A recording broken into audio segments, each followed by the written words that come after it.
Gravando. Com o passar do tempo, eu percebo que cada vez mais os diretores de cinema estão abordando questões como racismo, a misoginia, a xenofobia, a homofobia. E assim, eles exploram o que os filmes de terror potencialmente têm de melhor. Aproximar poeticamente a ficção do nosso cotidiano de uma maneira tão assustadora quanto a nossa própria realidade. Usando mecanismos de natureza simbólica e gráfica do audiovisual, eles rompem as estruturas de produção artística cinematográfica partindo de um ponto de vista da representatividade. Com o crescente sucesso dessas novas narrativas, novos protagonistas surgem e possibilidades para que a indústria possa explorar narrativas historicamente invisibilizadas. Uma nova era inaugurada nas produções do gênero do terror, sobretudo quando negros estão sendo colocados em pé de igualdade na representação dos conteúdos e produções audiovisuais.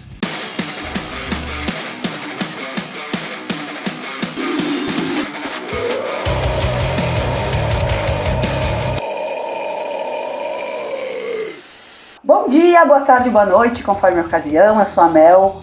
Para ti que está chegando agora, seja muito bem-vindo ao nosso canal. Pra ti que já é de casa, oi, oi, oi, oi, oi, e obrigada por estar me acompanhando, sempre curtindo o meu conteúdo. Tu sabe que eu faço tudo com muito amor e carinho pra vocês. Bom, é nóis e bora lá falar dessas 3 dicas massa que eu trouxe pra ti nesse dia de hoje. Aproveita bem esse dia especial, abre a tua cabecinha e maratona essa listinha que tu não vai te arrepender. Mas antes de começar, eu queria te pedir aquele fortalecimento de sempre, que é te inscrever aqui no canal, para me ajudar a chegar a 1k de seguidores, de inscritos, quer dizer. E também deixa tua dedada de like se tu tá curtindo o vídeo, fica até o final para garantir se tu tá com alguma dúvida. E se tu já não gostou também logo de cara, prega a dedada de não gostei, que aqui é democracia e tamo junto. Também ativa o sininho das notificações para tu não perder nenhum vídeo quando eu postar, beleza? Então, bora começar.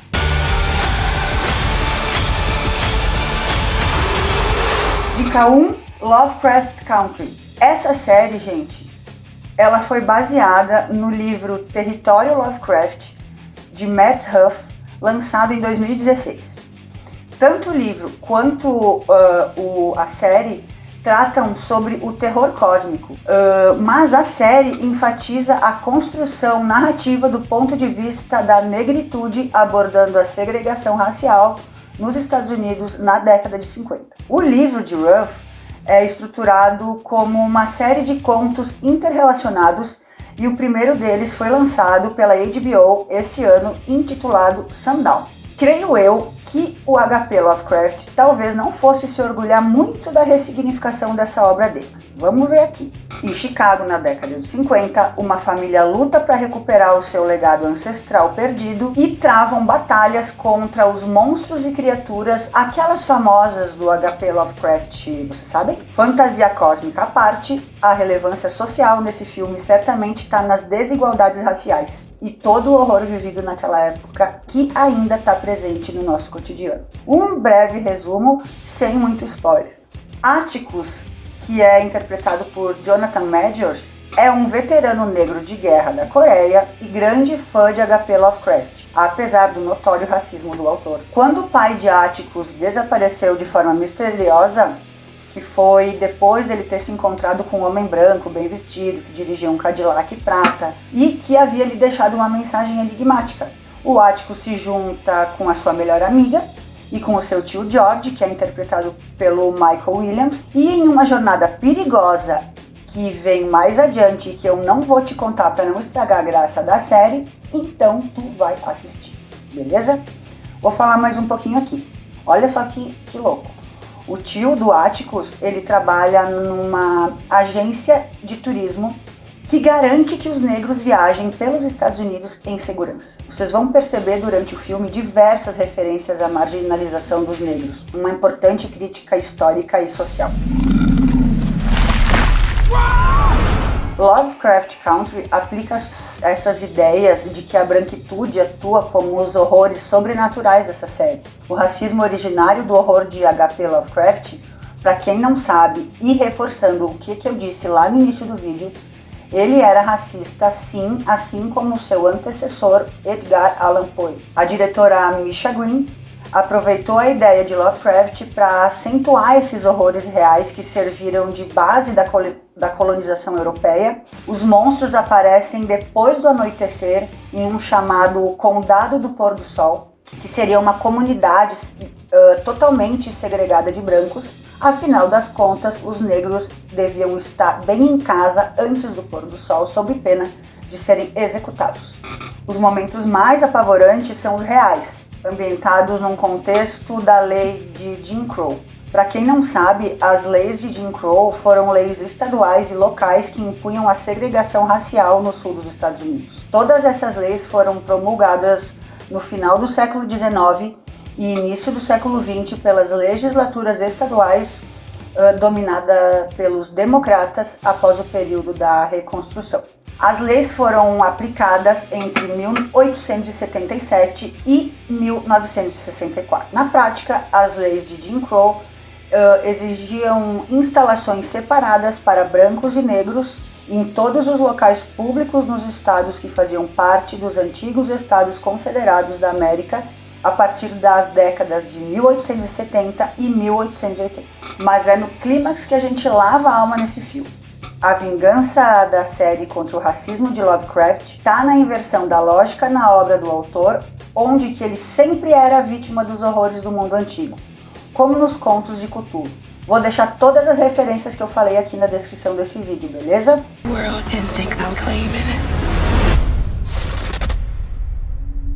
Filme número 2, O Nó do Diabo.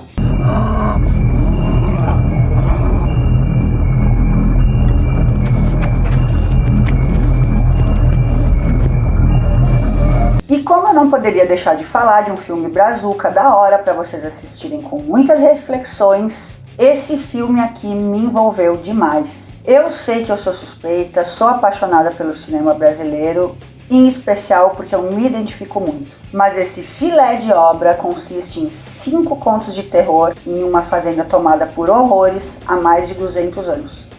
5 encontros com a morte e um nó que não se desata. A selvageria e brutalidade cometidas até hoje, desde a época da escravidão no Brasil, são as maiores tragédias desse filme, que nos orienta logo no prólogo a estarmos em 2018 e depois vai retrocedendo no tempo até chegar a 1818. Não fez nada comigo, não. Como não? Olha o teu braço. Tá todo machucado. Isso aqui não tá normal, Joana. Sempre abordando o regime escravocrata da época e o racismo estrutural no Brasil. Lançado em 2016 e produzido através da Maratona do Edital no Brasil, que só os artistas conhecem o drama para conseguir, a maioria do elenco é local, paraibana. O Nó do Diabo também contou com a interpretação das veteranas Zezé Mota e Isabel Zua. Por mais que muitos reneguem essa importância, os lugares de fala são definitivamente vitais para as narrativas sobre grupos sociais marginalizados. E temas históricos são muito importantes. O Nó do Diabo, criado pela produtora paraibana Vermelho Profundo e pelos artistas Gabriel Martins, Ramon Porto Mota, Ian Abé, Jesus Tribuzzi, esse pessoal conseguiu contar 5 contos de terror sobre a crueldade da escravidão, passando pelo século XIX, numa fazenda canavieira até os anos atuais de um Brasil que ainda sente os efeitos desses horrores.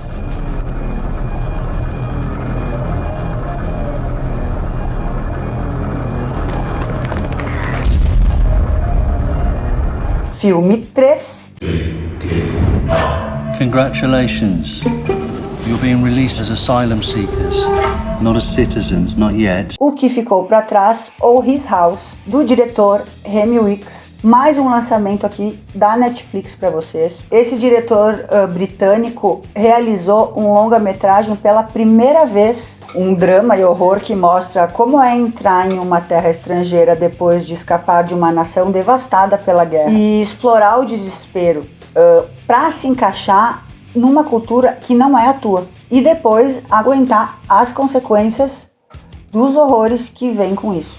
Os imigrantes começam uma jornada de medo, de remorso e de desprezo. Vou confessar uma coisa aqui em segredo para vocês, que eu fiquei um pouco sufocada com a narrativa no início, mas isso não tornou a minha experiência ruim de forma alguma. Muito pelo contrário. Eu tô na torcida para que esse filme se torne um grande sucesso. Então, se tu tiver essa mesma sensação durante a tua experiência no início, eu sugiro que tu insista mais um pouco continuar, porque vale muito a pena e ficam muito boas reflexões. Bo, que é interpretado por Soap Jirisu, e Ryle, que é interpretada por Wunmi Mosaku, que era a esposa do tio George lá em Lovecraft Country. Eles fugiram do Sudão do Sul em busca de um asilo na Inglaterra com o objetivo de se tornarem cidadãos. O Bo, o marido, está determinado a não voltar mais. Já a esposa, Ryle, tem muito apego pela sua terra natal. A filha, por algum motivo que eu não vou contar, não aparece mais com eles na jornada e os pais nos apresentam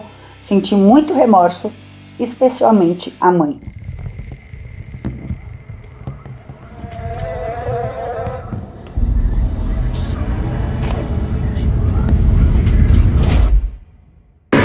Depois de eles receberem muitos avisos de restrições das autoridades inglesas, eles conseguiram uma casa, um lar para sobreviver, não viver, sobreviver. Prestem atenção, eu disse sobreviver, e é isso mesmo. Nem trabalho eles teriam por ali. Como iam viver com dignidade? Os espíritos malignos moram dentro das paredes dessa casa, e eles atacam as emoções desse casal.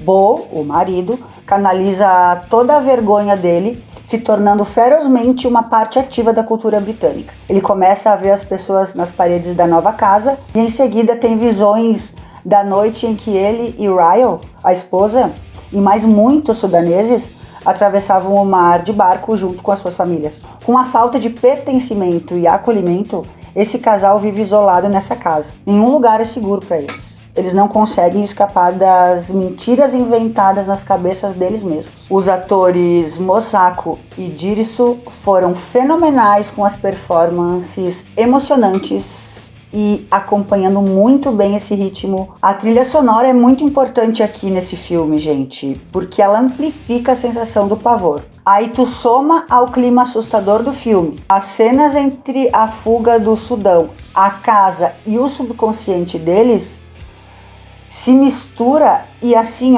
deixa a gente super desorientado enquanto assiste. Eu não consegui avaliar bem onde que eles estavam nessa história, o que ajudou mais ainda a aumentar o terror, pelo menos para mim. Que ficou para trás, ou His House, fala de discriminação. Os perigos de ser um refugiado e o perigo da deportação aqui são vistos através das lentes do terror. O filme explora como um casal lida com a coexistência dos horrores externos da guerra, com os horrores subconscientes da agonia e do luto. O remorso é uma cruz pesada para se carregar. As coisas que atormentam a mente devem ser tratadas muito rápido para libertar qualquer sentimento persistente de angústia. Enquanto Bo e Ryan olham para um futuro com esperança, infelizmente esse não é o caso de todos. Com níveis assustadores de xenofobia que ainda existem pelo mundo inteiro, é importante a gente frisar e cultivar o multiculturalismo e a alteridade. Se mudar para um país novo pode ser muito assustador, especialmente nas circunstâncias estressantes de uma guerra. No filme a gente ainda conta com um background interessante dos protagonistas. As bagagens que eles levam para Londres durante a fuga do Sudão foram os seus próprios erros e falhas até aqui. E viver em negação pode ser um verdadeiro horror. You don't wonder what it tells me. It says I should be afraid of you.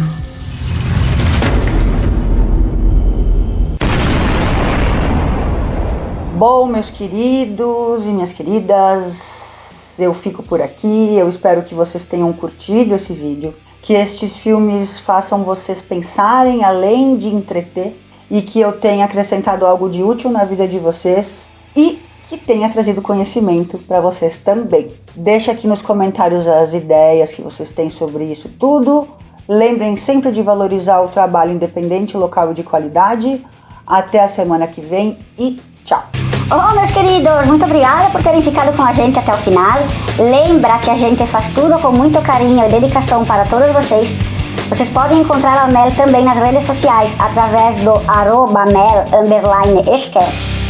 Vídeos todas as sextas-feiras aqui no YouTube. Um abração para todos vocês e até semana que vem, pessoal.